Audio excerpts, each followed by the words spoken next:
Tired of the everyday grind? Ever dream of a life of romantic adventure? Want to get away from it all? We offer you Escape. Escape, designed to free you from the four walls of today for a half hour of high adventure.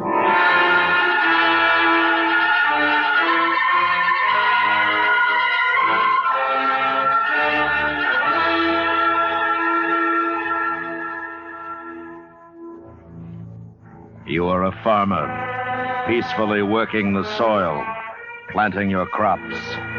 While above you, deadly as a vulture, a man is descending who will carry you away to his lair, a place from which there is no escape.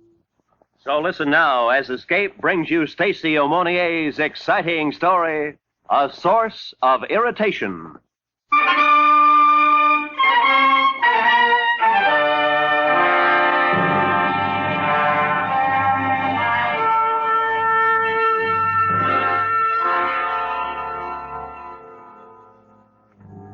You know, whenever the talk turns to the last war and who won it between the correspondents at the Overseas Press Club on Fleet Street, it becomes a hot two-way fight between the Americans and the Englishmen. Myself, I'm a shy man. I keep out of it and order myself a shot of Benedictine and brandy. But privately, I have my own candidate. You can take it for what it's worth, but I'd nominate old Sam Gates. I know about Sam because I had occasion to cover the story for the Times.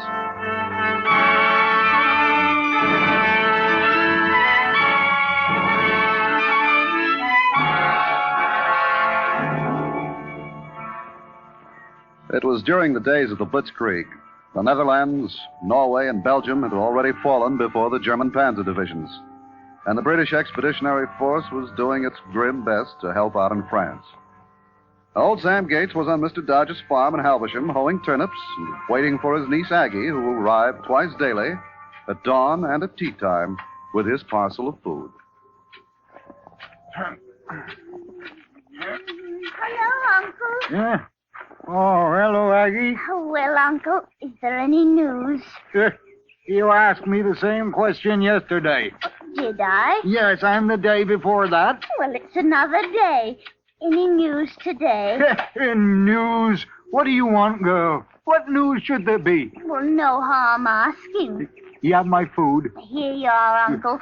We cut open a new cheese for you. Well, I'll have a taste of it right now. Did you hear Mrs. Coping's fowl got out last night? And Mr. Dodge wants you to kill another pig tomorrow. Yeah. Oh, look.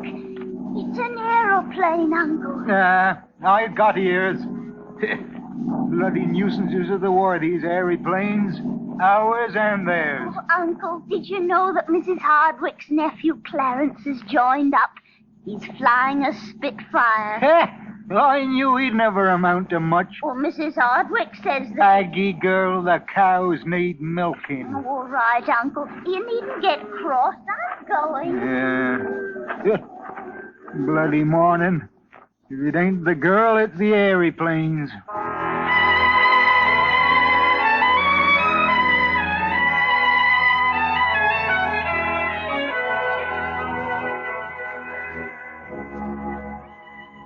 Well, old Sam Gates went back to hoeing his turnips and muttering to himself about this fool world and its inhabitants. But it wasn't an hour later that his thoughts were interrupted by another plane overhead. He waited for it to go away, but it didn't. And what he heard made him look up, startled. A plane was coming down with a Nazi swastika clearly marked on its side, and it was coming down on his field. Oi! Hey there! This ain't no flying field! Stop! Hey! Can't you hear me? You can't land in them turnips. I just hold them. You there! Oh, you've kicked up 25 yards of Mr. Dodge's good Swedes. And what are you going to do about it? Well, grandfather, stand back there where you are, I shoot. Why, you've no right to come barging in here with that gun. What are you doing on English soil, anyways? Another word and I finish you. Keep your hands in the air and walk to me. Schnell, be quick. Now, what do you want of me? No questions. Closer. There. Halt. Ach, no. Paul Joubert. Heil Hitler. Heil Hitler, me foot. I'm not much in favor of Mr. Hitler. What are you talking about, Herr Joubert? I ain't no one called Herr Joe Peer, and what's more, I don't want to be. Huh? One moment. What do you do? Hey, wait! My beard ain't for tugging. You've been and gone and lost your mind. Quiet. You, what is your name? Yeah, Sam Gates. And who are you? Never mind. Lie down. Keep your face in the ground. You going to shoot me? Engländer Schweinhund. Hurry, do as I say. I suppose I'll have to.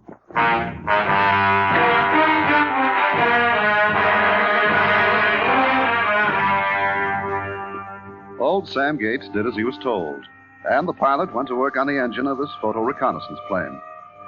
He located his trouble in a clogged fuel line and had it repaired in a few minutes. Then he looked at the old man and smiled grimly.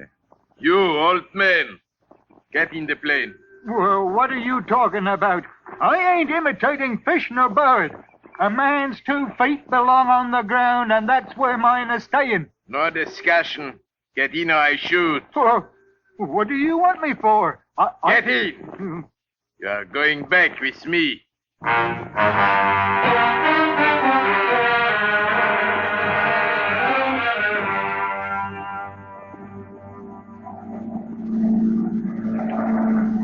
What is the matter, old grandfather? You are so pale.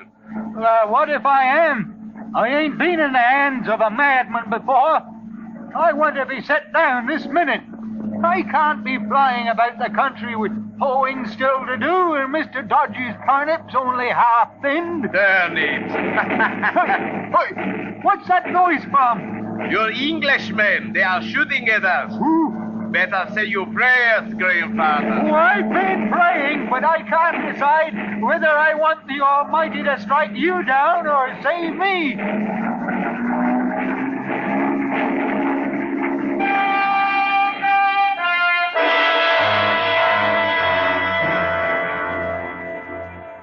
The right wingtip shot away, the fuselage rent with holes as big as a man's fist. The Nazi reconnaissance plane, nevertheless, remained miraculously aloft. Neither Hausman, the pilot, nor old Sam Gates was hurt. Sam was being spared for other things. Within minutes, they had crossed the channel and were gliding downwards. Sam knew by the roofs of the houses, the trees and streams, that he was in a foreign country. When they landed, Sam found himself behind German lines in France. The swastikas, the sea of unfamiliar faces shouting at each other in heathen gibberish, filled the old man with a strange dread. But he made up his mind to stick it through as he walked stiffly in front of the pilot's prodding pistol until they reached a zinc-roofed building and went in.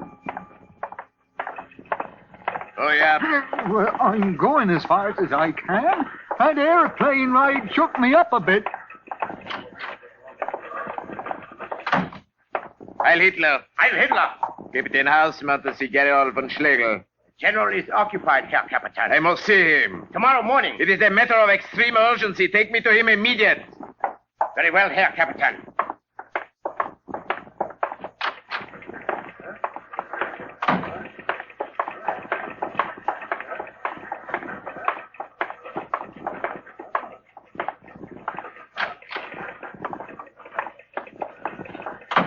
Herr Captain Hausmann, Herr General. Get the pipe out of your mouth. Stand at attention, grandfather.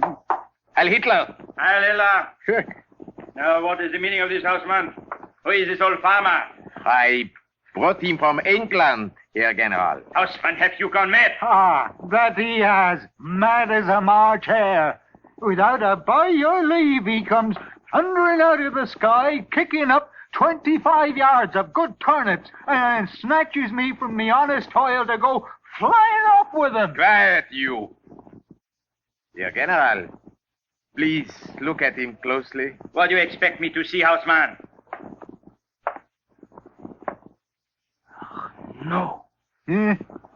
Paul Joubert.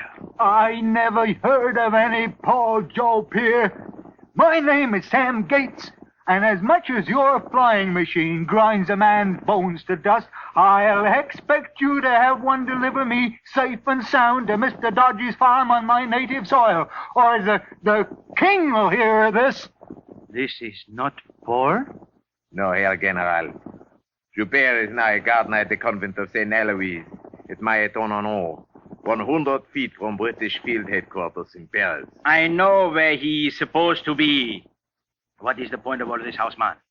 Well, Paul Joubert has practically become the eyes and ears of the German army. He delivered us the complete blueprints of the Maginot Line and removed the England House. You do not have to sing Paul's praises to me. I am well aware he is the best spy in the Third Reich. The Englanders know that too. They put a reward of 10,000 pounds on his head. Twice they have captured him, and each time he has slipped from their fingers. They've gone so far as to distribute his photograph to all commanding officers and their states. Houseman, you are pondering the obvious. Now what about this old farmer? He and Paul Joubert are exact identical in appearance. Well? I don't want grandfather over here. But suppose, Herr General, they found the dead body of Paul Joubert. Houseman, you may have something there. I am certain of it. Put grandfather in one of our uniforms with Joubert's identity card in his pocket and allow the Englanders to find him dead behind our lines. Excellent. The English will spread the word of Paul's death to the other allies, and the real Paul Joubert will be free to continue his labors undisturbed. Houseman, you are a clever man. Danke, Herr General. Do not worry, Houseman. Word of this will reach the Führer himself.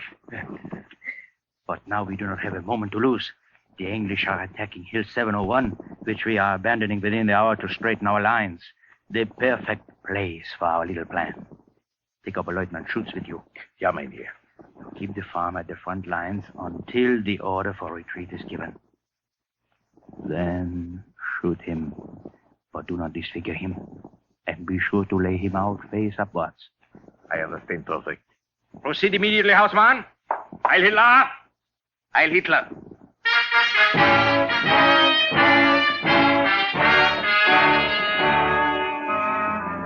And then old Sam was forced into a Nazi officer's field uniform, a helmet placed on his head, and before he knew where he was going, he found himself at the front. Look here, my legs are aching. When am I going back to my turnips? You'll be back to the soil quite soon. Herr Captain, we are in the forward area now, and the retreat has started. Well, I ain't going no further. No. You're not about to take me back to Mr. Dodge's farm, and it makes no difference to me whether you shoot me or I get blown to bitsies by one of them exploding things. No. I'll have me a last pipeful of tobacco either way.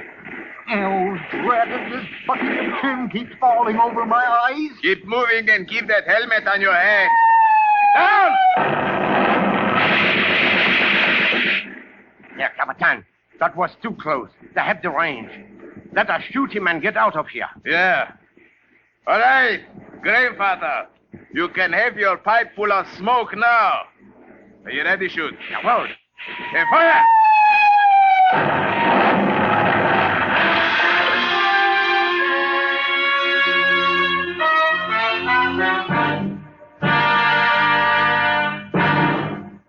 We will return to Escape in just a moment, but first, answering the call of the sick and the distressed at home and at the battlefield is the job of the Red Cross. This month, the Red Cross is asking for contributions to carry on this wonderful work for another year. Can we do less than answer the call ourselves? Give as much as you can to the American Red Cross. And now, back to Escape.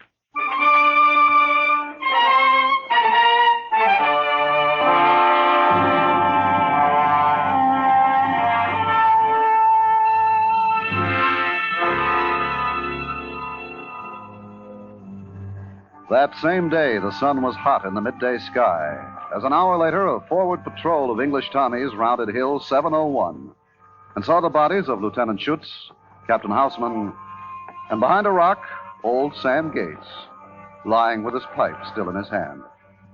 They were about to move on when the corporal, coming up from the rear, stopped them. Hold on a minute. What's up, Corp? We've got to get back to battalion headquarters. The one there with the pipe seems to be breathing. We'll leave him to the aid boys. They'll be along in a bit. Righto, Sergeant, but he might be a pretty big fish. That's headquarters insignia he's wearing. All right, Simpson. See if we can bring him around. But we'll have to be quick about it.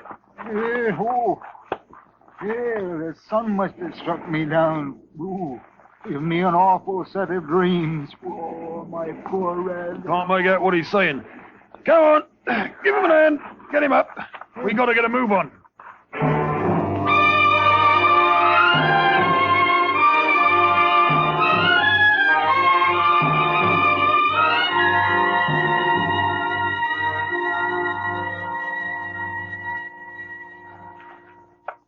Is this the prisoner, Sergeant? Yes, sir.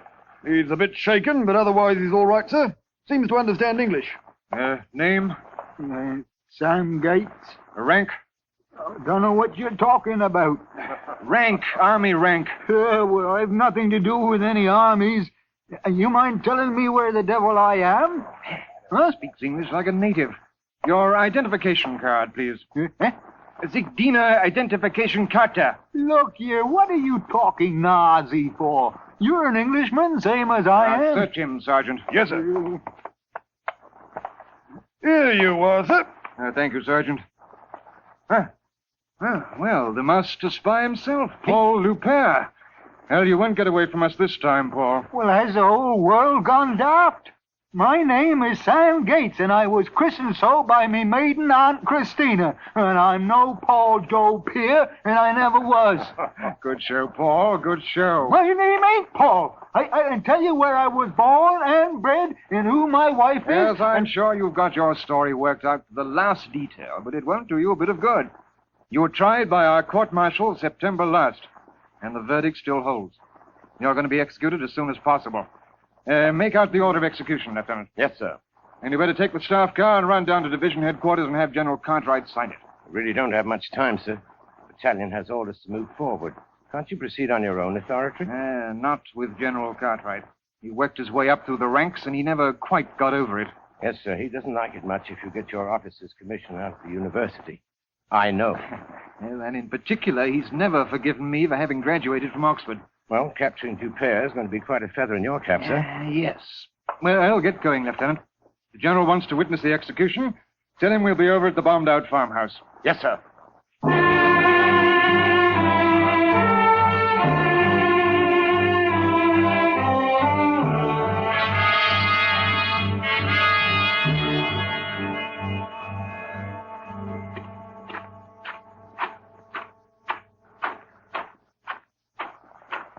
Squad, halt! Now, there won't be any delay, men. Sergeant, Corporal, advance the prisoner to the wall. Keep your rifles cocked. Yes, sir. Right, sir.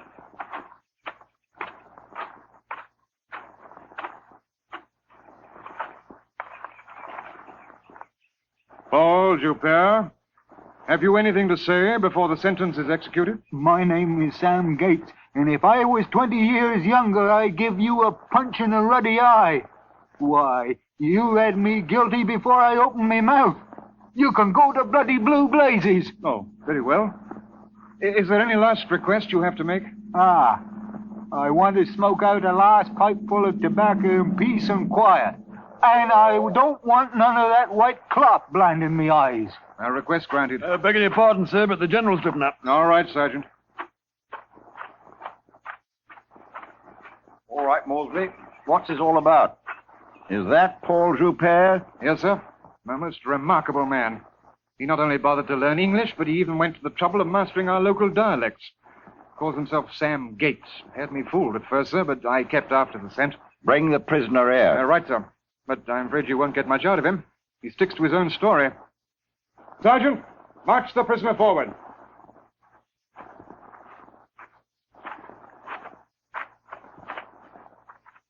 Say your name is Sam Gates? It is. And if you had any sense, you'd believe me. I was minding my business, owing Mr. Dodge's turnips in Alversham, when this daft aviator comes swooping down in his airy plane, tearing up good sweets, and he snatches me away with him. Kidnapped, eh? And how did you manage to get into a Nazi's officer's uniform? Explain that. Oh, they was hatching something, that's what. They forced me to wear a tin bucket and green soldier suits and made me go along with them. Aren't we wasting time, sir? We found Joupert's identification card in his pocket. I told you they was hatching something. They put it in my pocket. How much do you expect us to believe? Oh, I don't ask you to believe anything at all. We'll get to the truth soon enough. Where were you born? Oh, Alversham. 3 miles from Mr. Dodge's farm, and what's more, I haven't set foot out of the country except once to visit the flower show at the market Roughborough. And today, to go flying about with that madman. Alversham, eh? The perfect characterization. The pity to execute so fine an actor. Married? Yes, I be. And what's your wife's maiden name? Annie Hatchett, as everyone in Alversham knows. Good show. Who did you say you work for? Mr. Dodge, Charlie Dodge. And he raises horses and pigs besides. And what do you grow besides turnips? Runner beans. Good show. Sam. Good show. Sam, then. Well, now see what you can do with this. What's the name of the local vicar? You don't know, do you? Oh, I know well enough. But mentioning him set me thinking that I promised the vicar a pot of beans, which I never did bring. Ooh, and what's worse, I ain't been to church in over a month of Sundays. Maybe that's why the Almighty's placed my life in the hands of a pair of silly gaffers like the both of you. But you haven't told us who's the vicar's name, you know. It's the Reverend David Price, and a fine man he is. David Price? Wait a minute. I know a Reverend Price. He baptized my niece's cousin. What does he look like? Yeah, you're another one that's gone a bit loony, ain't you? Just answer the question. Well, if you know the Reverend, I don't have to tell you. He's got a mole on the left side of his face with a hair growing out of it. And his nose is crooked where a horse kicked him when he was 4 years old. By heavens, he's right. The same man. Well, what does that prove, sir? He might have met the man once. And he might not be Paul Joubert after all. Now you're getting some sense at last. And if it's this Paul you're after... Well, I might be able to tell you where he's at. Where, old man? Well, he was a gardener somewhere.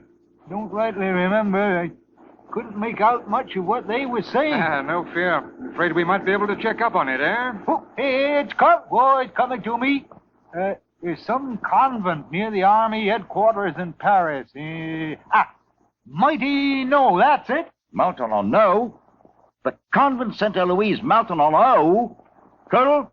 Send a code message to Paris and order them to arrest the gardener immediately. Yes, sir. And report back as soon as you hear anything. Mr. Gates, you come along with me.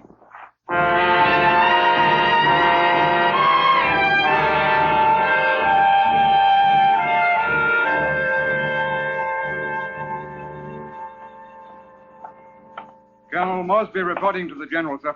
Well? Message from GHQ. They've arrested the gardener, sir. He is Paul Joubert, all right. You realize that Joubert might still be at large? Yes, sir. And Sam Gates here shot to death by his own people? Yes, sir. You're an Oxford man, aren't you, Moresby? Yes, sir. I never went to university. I worked my way up through the ranks.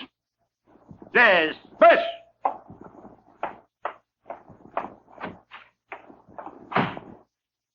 Mr. Gates, my apologies. Paul Joubert is under arrest, and your honor is vindicated. Well, you'd have done better to listen to me in the first place. I certainly would, Sam. But you'll hear more of this. The king is certain to award you the Victoria Cross or something of that sort. Now, in the meantime, what can I do for you?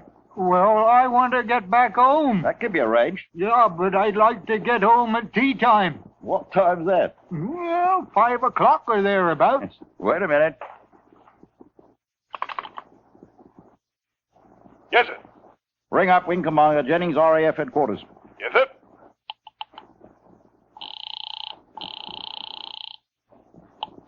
Jennings here?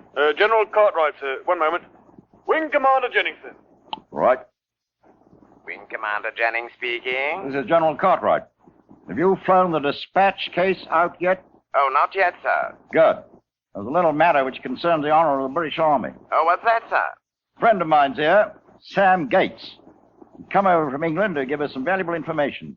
I promised to have him back at his farm at Aversham before tea time at 5 o'clock. Can you take a passenger? Well, I might be able to manage it, sir, if I can ever find the place.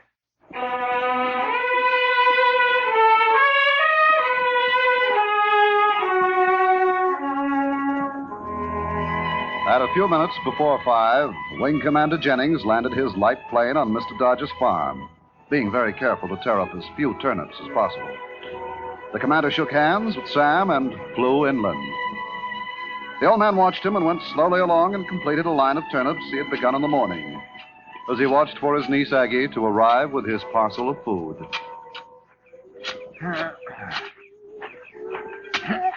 Hello, Uncle. Yeah? Oh, hello, Aggie. Well, Uncle, is there any news? You asked me that very same question this morning. Did I? Mm. Well, it's another day gone. Any news today? News? What do you want, girl? What news should there be? Ain't it enough to earn a bite to eat and a glass of beer without always wanting news, news, news? Heh! Drat you and your news. Now, you get back home and fetch the pot of runner beans to the vicar, and you be quick about it. All right, Uncle. Oi! And you tell him I'll be at church on Sunday next, for sure.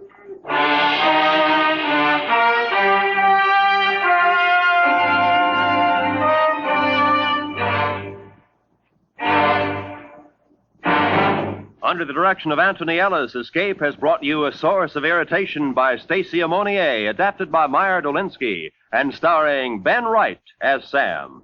Featured in the cast were Hy Averback, Paul Frees, Jack Crucian, Charlie Lung, Betty Harford, John Dodsworth, Alec Harford, Richard Peel, and Ramsey Hill. The special music for Escape is composed and conducted by Leith Stevens. Next week.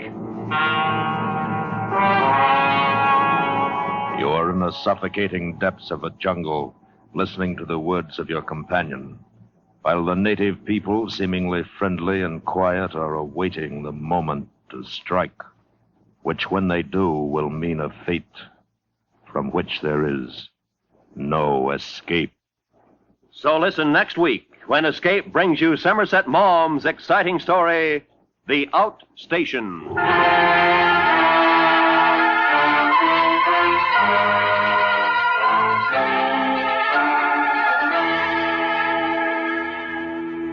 This Monday night, Walk a Mile, the fast, furious, funny quiz show starring Bill Cullen, is yours for fun at the Star's address. Be listening every Monday as Walk a Mile struts its stuff on most of these same CBS radio stations to make it an eventful evening, side by side with Arthur Godfrey's Talent Scouts and Crime Classics. This is Roy Rowan speaking. And remember, the stars still shine in the Summer Theater every Monday night on the CBS Radio Network.